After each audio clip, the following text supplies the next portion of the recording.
అది 2002వ సంవత్సరం. విశాఖపట్నంలో అడుగుపెట్టని ఒక పాత భవనం ఉంది. ఇది 100 ఏళ్ల క్రితం నిర్మించబడిన ఈ భవనం కాలక్రమంలో పాడుపడిపోయింది. కానీ ఈ భవనంలో నివసించిన వారు కొందరు కనుమరుగైపోయారని కథలు ప్రచారంలో ఉన్నాయి. రవి ఒక ఫోటోగ్రఫర్. అతనికి పాత భవనాలన్న విచిత్రమైన ప్రదేశాలను చిత్రీకరించే అభిరుచి.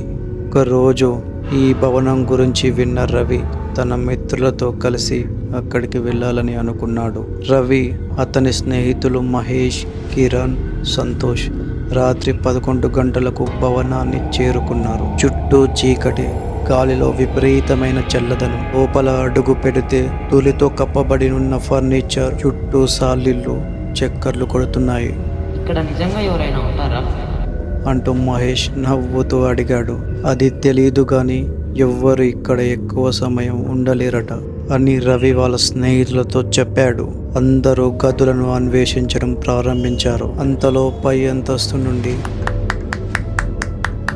చప్పట్ల శబ్దం వినిపించింది. ఒక్కసారిగా అంతా మౌనంగా మారింది. అక్కడ ఎవరైనా ఉన్నారా అని కిరణ్ పెద్దగా అరిచాడు.